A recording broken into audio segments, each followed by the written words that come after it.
I've previously looked at the Take 5 against a modern recreation of a vintage, that was the Prophet 5, and against an evolution of the vintage Prophet 5, that's the Prophet 6, and now I thought I'd throw a real swerve ball in and look at it against an actual vintage Prophet that's about the same price. I've got a Prophet 600 here, it's got the Gleegly upgrade in it, it's in really good condition, and it's just cost me about £1,200. These are £1,100, and I got this just to have a play with. I'm not a collector, I'm gonna probably sell it, move it on, but I just thought I'd really fancy the little play with it. So, you know, interesting to see, would you prefer to have £1,100 Take 5 with all the mod cons, or a £1,200 Prophet 600 vintage in really good condition? Really interesting little test this. So let's start off by taking a look at the oscillators.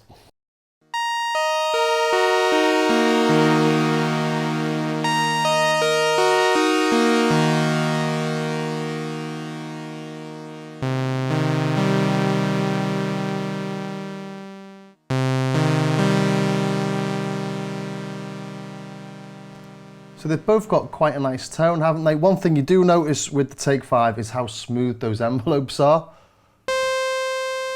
Just as it dies away, it just gradually dies away. With this though, and you hear that just cut off abruptly. It's got the Gleegly in here, so we've got exponential, linear, fast and slow, so 4 different envelope modes in there, so I could go in and change it and make it a bit smoother maybe, but I'd have to look at my crib sheet. I'm not sure which button does that.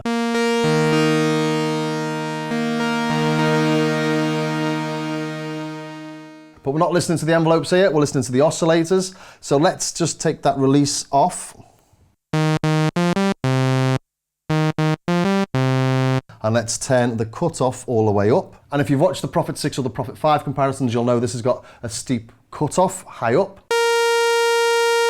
There we go, as we go over 10 kilohertz, there's a really steep cutoff there. And that's just sort of lively as you get, isn't it? Look at that, way over 20. And it does make this sound, let's say, warmer, richer, fuller, or not as bright or dull.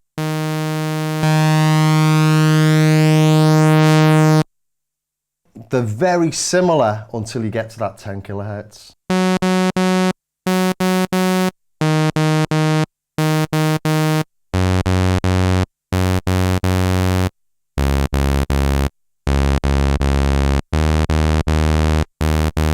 So you've got all the bass, all the low, mid-range, all that sort of weight in there, but what you're missing is the top end. And you really notice it when you play chords, actually. You also notice that they're both VCOs and there's little misalignments in the tuning, aren't there? But I don't think the Take 5 sounds bad in any way. It's just different. It's got a sort of different tone.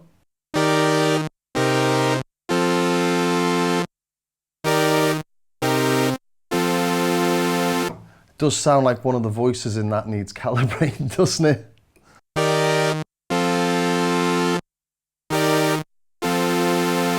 Definitely so.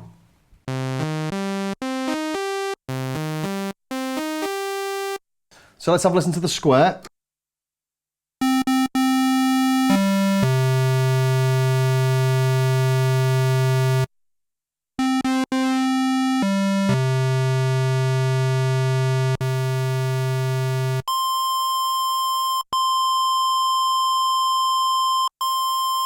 Same story, isn't it?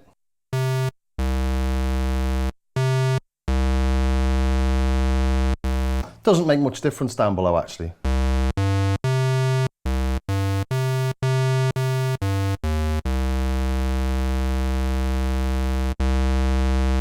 In fact, this is a little bit louder, isn't it?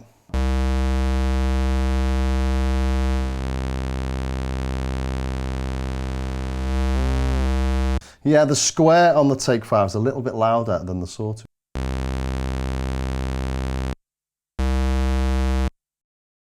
interesting-ish. We've got sync on both of these, so oscillator A syncs to oscillator B. Let's try that. So we'll put an envelope on the frequency of A via the polymod section. Let's put the modulation on full. Loads more modulation from the take 5. Let's bring it down a bit to try and get them level.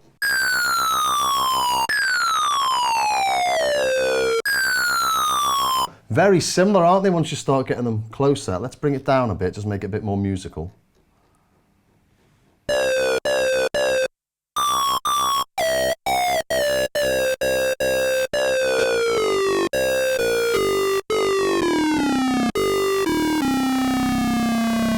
So there you go, it can sound like a vintage Prophet 600 doing sync.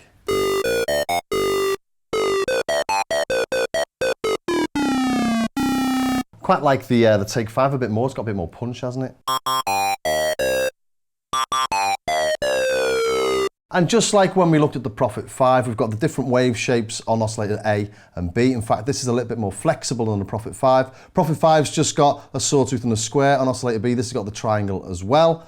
So you can't blend a sawtooth, a triangle and a square on the take 5, but you can modulate through all the different waveforms. So it's a bit of give and take. The different things, different beasts. I actually think the way the take 5 works is best, but let's try and do a little bit of PWM on them. Let's modulate the pulse width of oscillator 1 with LFO1, so destination, give it a wiggle.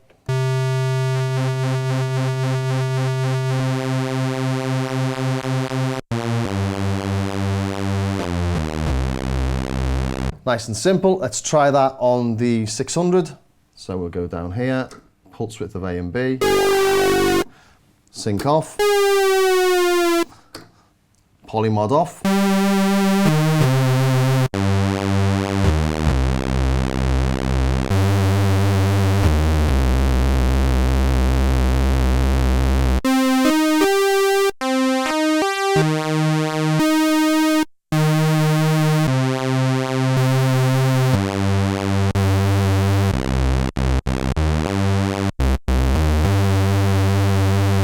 I think the Prophet 600 has possibly got a more rounded tone.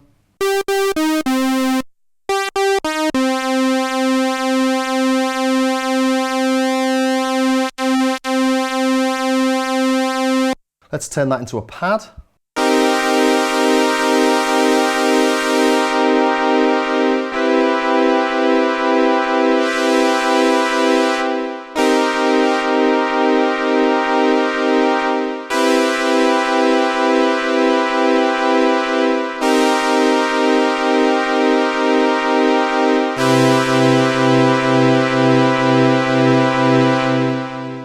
Quite nice. The same over here, a little bit of envelope, bit of decay, bit of release, tiny bit of attack.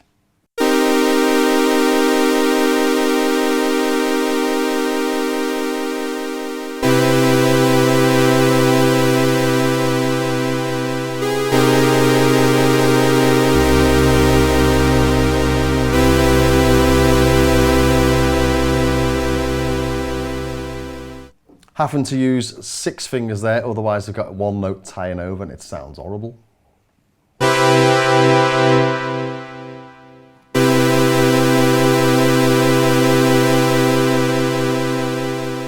So both nice, I don't think I prefer one over the other.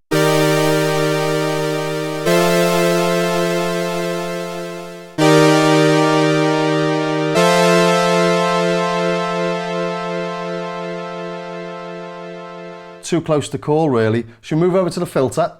And if you've seen the Prophet 6 and the Prophet 5 comparisons, you'll know exactly what's going to happen here. That is out of tune, isn't it?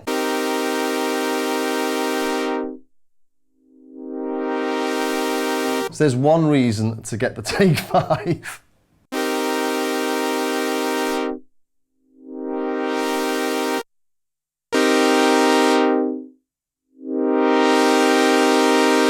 Okay, let's bring the resonance up.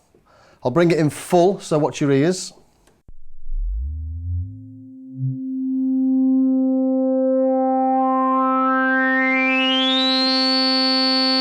And you'll notice if you look at the frequency analysis that that doesn't go any higher than the fundamental. Or just a tiny bit. And then it dies off after 18 kilohertz.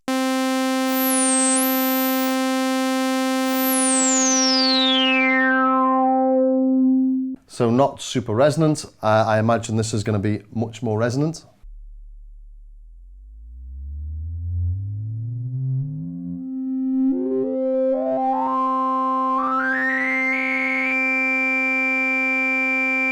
Yeah, much higher than the fundamental there.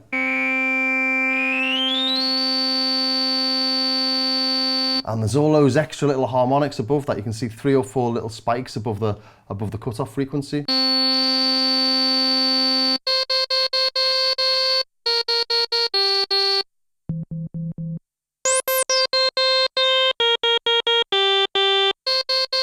It makes this sound really tame and really mellow, doesn't it?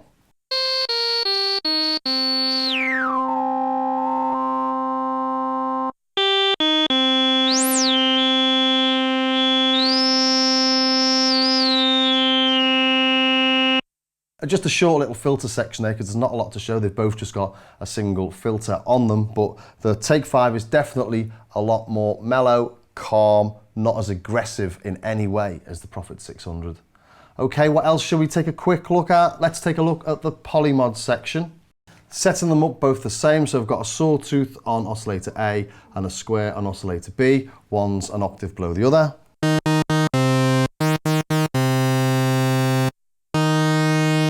Bring in the polymod. You can hear this going out of tune straight away. And that's because this here, the filter amount in the polymod section on the Gleagly update or upgrade is bipolar, so it's really difficult to get it at 0.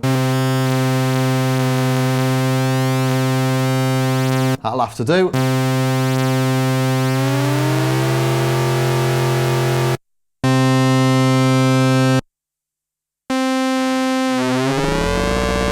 Let's take oscillator B out.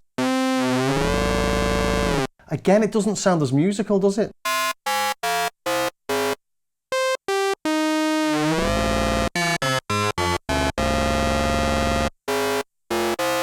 That sounds like I could use that in a track easily.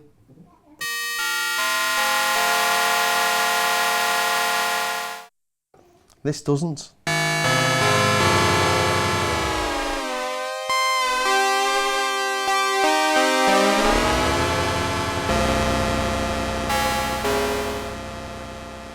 So definitely prefer the sound of the FM on the 600. I've not been massively impressed actually by the FM sound of the Take 5 when I've compared it against the Prophet 6 or the Prophet 5. It just feels a little bit unmusical, it feels a bit noisy.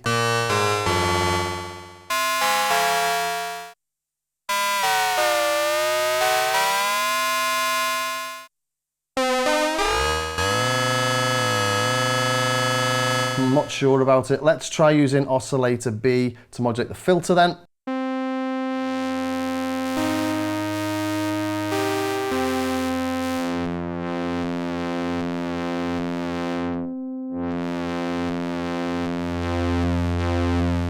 You always get much more radical effects if it's out of tune as well.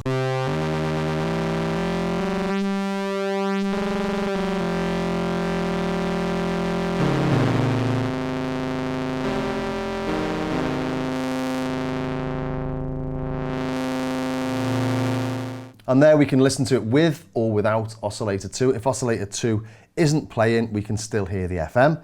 Whereas on this, 2 isn't playing, we don't hear the FM.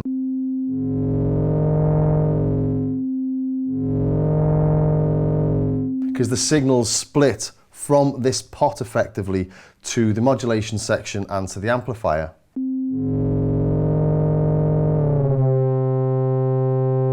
So if oscillator 2 is in tune,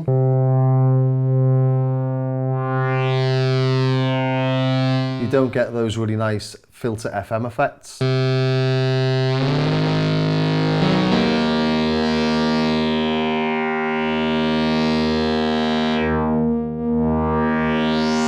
Well, that sounds really nice, but we have to listen to oscillator 2. If we take oscillator 2 out of it, we don't get FM because it interacts with the modulation section here. It's almost like it multiplies one to the other. If that's on 0, you get 0 there.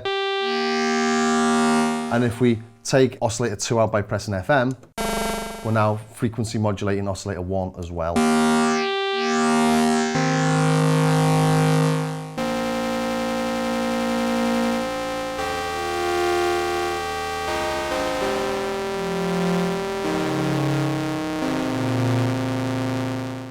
So like the Prophet 6 and the Prophet 5, it's not identical. You can do similar things, but you can pretty much cover what the Polymod does on the Take 5, but it's not the same. But of course, the Take 5 has got 16 modulation slots, loads of sources, about 30 odd destinations. You can modulate the modulators, so there's a lot more going on in this. And of course, this has got the effects as well. I won't look at the envelopes because the Gleegly upgrade on this has all sorts of different things, and I could be here for ages describing all the different things it does.